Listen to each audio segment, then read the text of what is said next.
The peace I found in my Zen garden was shattered in just one night. 15 years spent turning an empty space into a sanctuary of calm, stone by stone, after coming back from Afghanistan. And in just a few hours, it was all reduced to rubble. But they had no idea who they were messing with. The sound of the tools in the auto shop where I work used to be my only companion, along with the memories I try to leave behind. My routine was simple: get up before the sun, meditate in the garden, work at the shop, and then head home. A neat life, just like I learned in the army. Now, as I look out the window of the police station, I realize that that first night of destruction was just the beginning. What started as vandalism in my Zen garden revealed a web of corruption far bigger than I could have imagined. Subscribe to the channel and hit like to get access to more stories like this. I remember exactly the moment I realized something was off. The garage door was left ajar, unlike how I left it the night before. Years of military training taught me to notice these little details. As I walked through the yard, my heart stopped. My Zen garden, which took me years to build, was completely devastated. The carefully placed stones were scattered all over the ground, some even broken. The artificial pond, which reflected the moon every night, was full of dirt. The bushes I had pruned for so long were uprooted. That sacred space, my refuge after so many sleepless nights haunted by memories of war, had been desecrated. I installed security cameras the next day, positioning them strategically like I did on reconnaissance missions. But the attacks kept coming, always while I was at the shop. The vandals knew my schedule, which meant I was being watched. The third time, I found an envelope amid the debris. Inside it was a proposal to buy my property for way above market value, signed by a company called Brookside Development. There was also a note: "Be reasonable, Mr. Anderson. Some accidents are inevitable." That thinly veiled threat awoke something in me that had been dormant for years. I began doing nightly patrols, noting down suspicious license plates and mapping movement patterns around my house. It was clear this wasn't just random vandalism. It was a coordinated intimidation strategy, and I'd seen that kind of tactic before, in Afghanistan. The difference now was that it was happening right in my own backyard. After 2 weeks of watching the neighborhood, I finally picked up on a pattern. A black sedan always parked on the corner on Tuesdays and Thursdays, right when I was leaving for work. My military experience taught me that every intruder slips up when they're too cocky. One of those mornings, I left the shop early and tailgated the car discreetly. It led me to an office in downtown, Brookside Development. Through the window, I recognized the man getting out of the vehicle. Richard Thompson, a former city councilor turned real estate businessman. I needed more information. I used my old military credentials to get access to public records and found out that Brookside was just the tip of the iceberg. Behind it, there was a network of shell companies connected to one name: Harrison, a tycoon known for revitalizing historic neighborhoods into fancy commercial centers. The following week, while I was pretending to fix a client's car, Sarah, Brookside's receptionist, let slip that the company was about to announce a new project: a shopping center that would take up the entire block. My house was the last obstacle. During one of my late-night investigations, I caught Thompson talking with a man in a suit in the company's parking lot. I managed to get close enough to overhear part of the conversation. The man, who I later found out was William Brooks, was pressuring Thompson. "Harrison wants results. That veteran should have sold by now. Turn up the pressure." The conversation went on, and Thompson sounded uneasy. "We can't just demolish his property like we did with the others," he said. "He's got connections and military experience. It's different." Brooks laughed. "Everyone has a price, Thompson. If money doesn't work, there are other methods. Harrison didn't build his empire by being a nice guy." That night, when I got home, I found my mailbox smashed and a new message. A photo of me leaving the shop, with a target drawn over my head. They wanted to intimidate me, but they made one critical mistake. They gave me a reason to fight back. And this time, I had names, faces, and a clear goal. The next morning, I noticed that several clients had started canceling their appointments at the shop. The news that my business was under investigation for irregularities spread quickly. A surprise inspection popped up, claiming anonymous reports of stolen parts. I knew exactly where that was coming from. My bank account was frozen for suspicious activities. The bank wouldn't give me details, but I recognized the pattern. The same tactics that Harrison used in other neighborhoods, according to the files I'd found. Financial pressure, social isolation, reputation destruction. William Brooks began showing up everywhere. At the cafe where I have my morning coffee, at the grocery store, even at the gym. Always watching me, always with that arrogant smile. It was psychological. They wanted me to feel cornered. One night, on my way home, two black SUVs tried to force me off the road.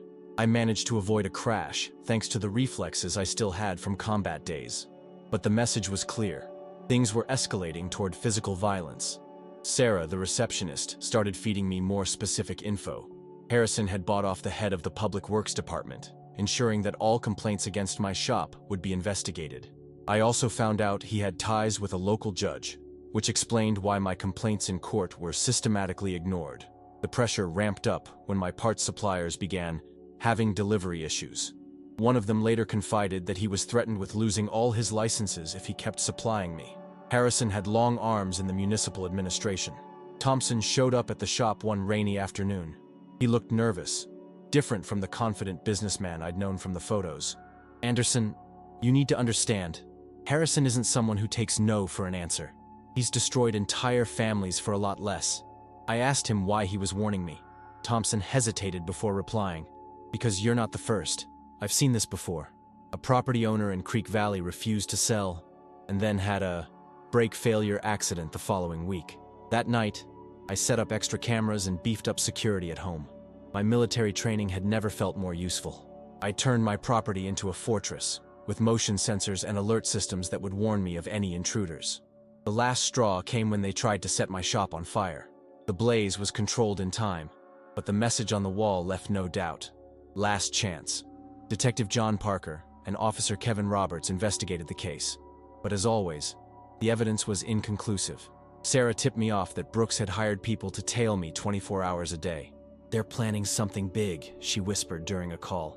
"Harrison has a big meeting in 2 weeks. He wants your land cleared by then." I realized I had to act. I couldn't wait for the next attack. It was time to use all my training, not just to defend myself, but to expose the whole operation. Harrison and his goons were about to learn that pushing a war veteran to the limit has consequences. I started a deeper investigation using contacts I'd kept from the Army. A friend who works in digital security helped me track the financial movements of Brookside Development. The numbers didn't add up. There were millions flowing through shell companies. During my nightly rounds, I noticed that Thompson always carried a specific brown folder. Sarah confirmed that it contained important documents that Harrison trusted with no one else. One night, I followed Thompson to a private club. He locked the folder in a safe before his weekly meeting with Harrison. Using my infiltration skills, I managed to get into the club as a maintenance guy. The safe was located in an office on the second floor. While Thompson was drinking with his associates at the bar, I copied every document from that folder. What I discovered was pure dynamite: fraudulent contracts, documented bribes, even compromising photos of local politicians. The Brookside project was bigger than I imagined.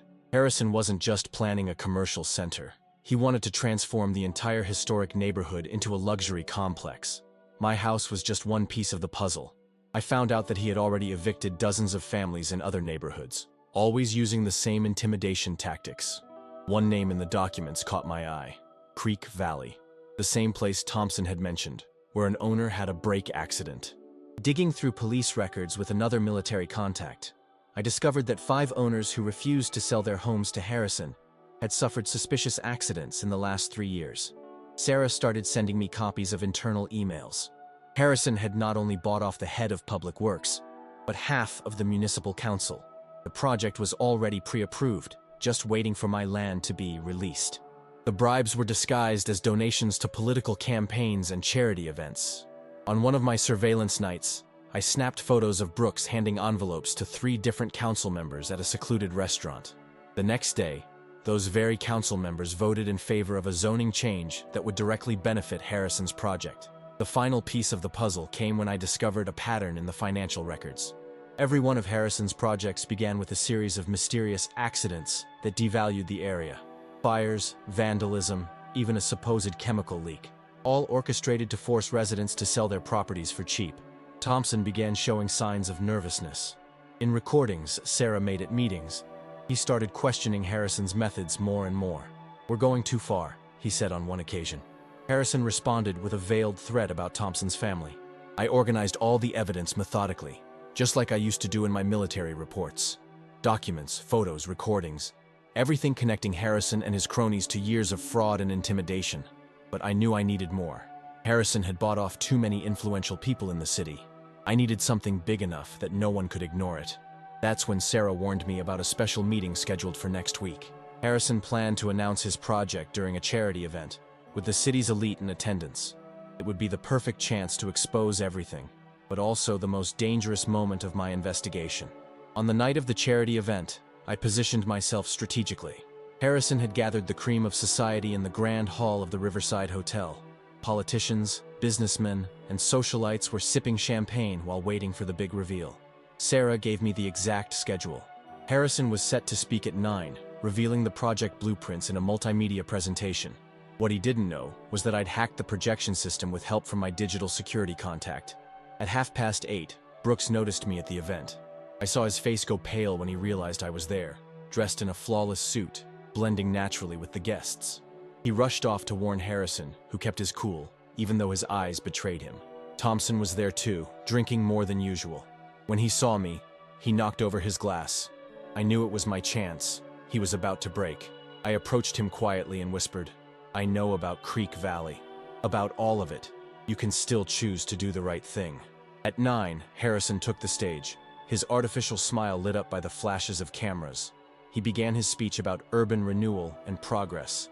The audience soaked in every word. Then, it was time for the presentation. When he clicked to show the project blueprints, the screen displayed something entirely different. Photos of the accidents in Creek Valley, documents showing bribes, damaging emails. The entire room went silent. Harrison tried to cut off the presentation, but every click revealed more evidence. Brooks headed for the control booth, but 2 officers, whom I had already contacted, stopped him. Chaos erupted in the hall. The decisive moment came when Thompson, visibly shaken, grabbed the mic. "It's all true," he shouted. "Harrison forced us. He threatened our families." His public confession was broadcast live by the local press. The politicians present began to leave discreetly, but the doors were blocked. Detective Parker and his team stormed into the hall with arrest warrants in hand. The evidence I'd gathered was enough to bring the whole scheme crashing down.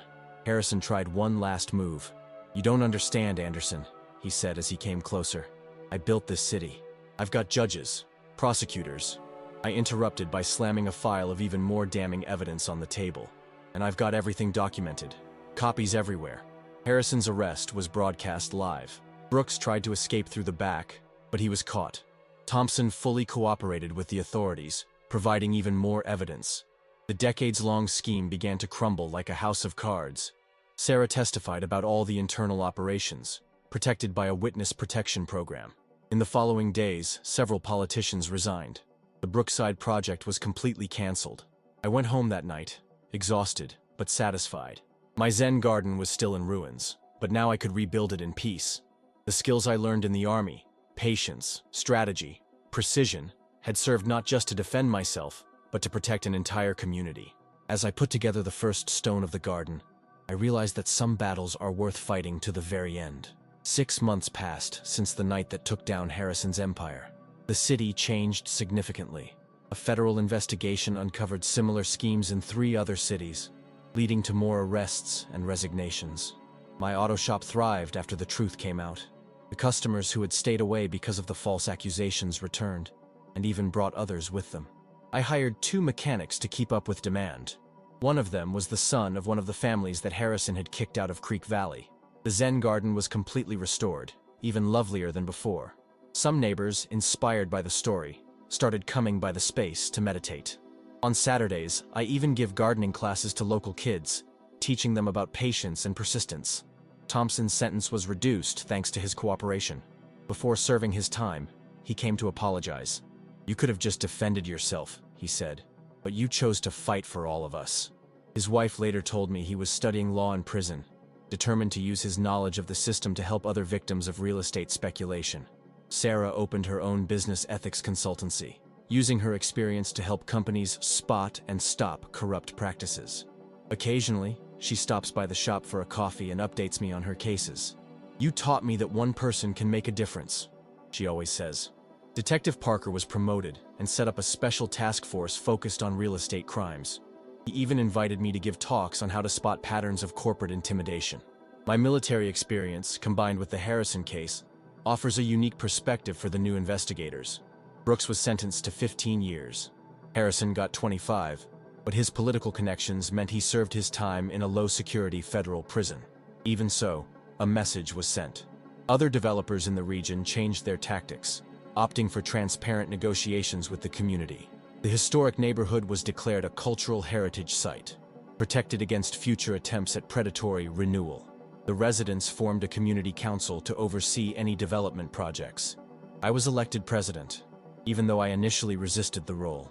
On a recent Sunday, we organized a neighborhood fair. Families who had been forced to move came back to visit, sharing stories and reconnecting with old neighbors. An elderly lady hugged me, crying, saying she finally felt that justice had been served for the death of her husband in Creek Valley. My house, once the last obstacle for Harrison, became a symbol of resistance. Law students and community activists often asked to visit the place and hear the story. I always emphasized that the victory wasn't mine alone. It was the result of brave people like Sarah and Thompson choosing to do what was right. At night, sitting in my restored Zen garden, I reflect on how life twists and turns.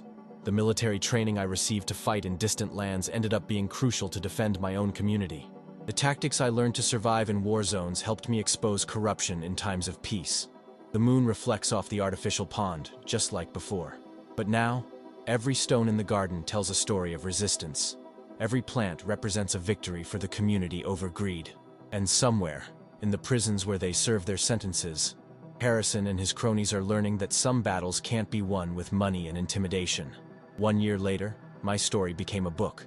The Garden of Resistance hit the bestseller lists and inspired communities across the country to stand up to predatory developers. The foreword was written by Thompson from prison as part of his journey to redemption. The auto shop turned into a cooperative.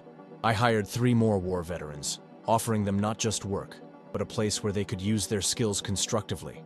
Together, we developed a training program for local youth, combining auto repair with lessons on discipline and strategy. Sarah expanded her consultancy to 5 states.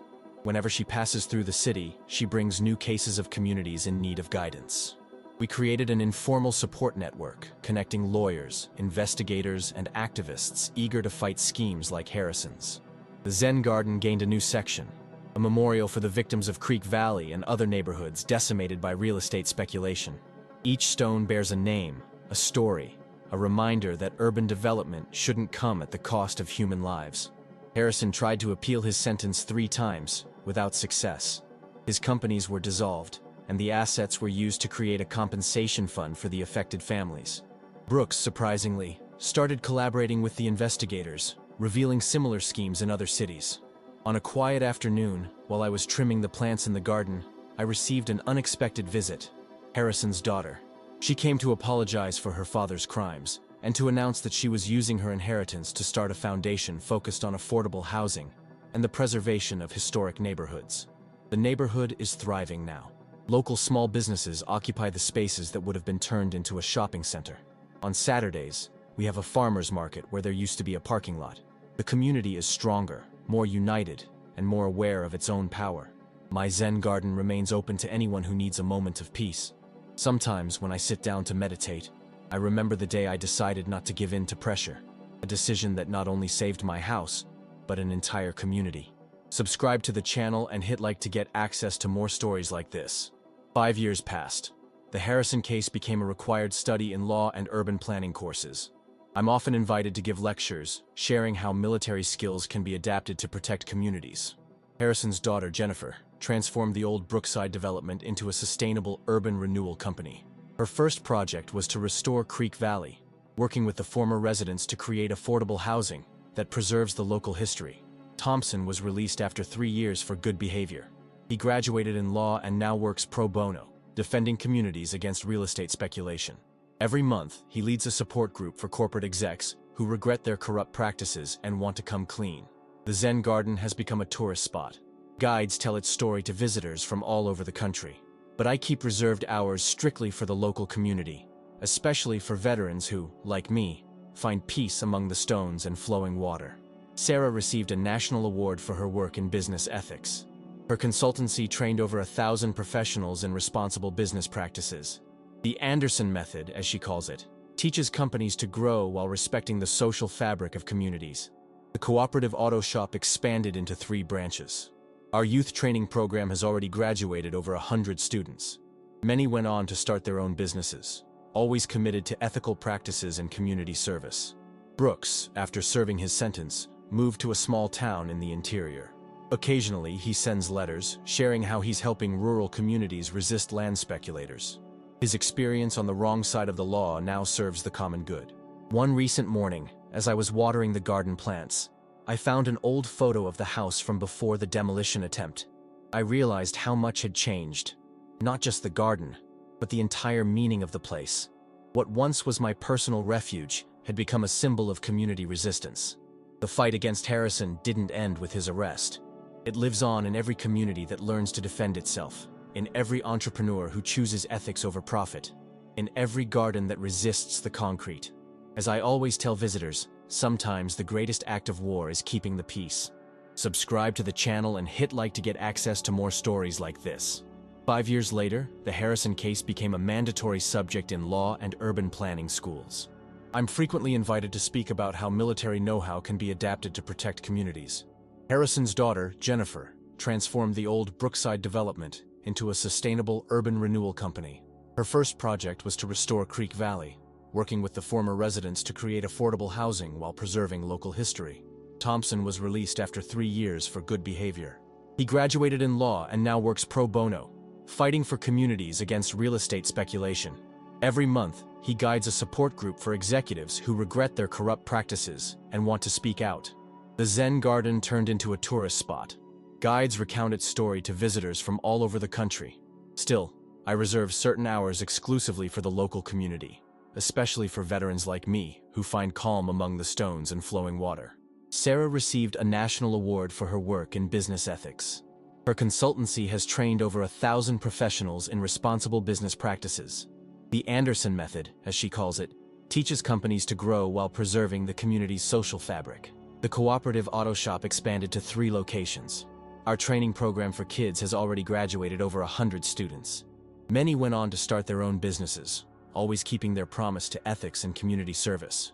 Brooks, after serving his time, moved to a small town inland. Occasionally, he sends letters, sharing how he's assisting rural communities and standing up to land speculators. His experience on the wrong side of the law now benefits the common good. One morning, while watering the garden, I came across an old photo of the house from before the demolition attempt. I realized how things had changed, not just the garden, but the entire meaning of this place. What was once just my personal refuge has become a symbol of community resistance. The fight against Harrison didn't end with his arrest. It lives on in every community that learns to defend itself, in every entrepreneur who chooses ethics over profit, in every garden that holds back the concrete. As I always say to visitors, sometimes the greatest battle is keeping the peace.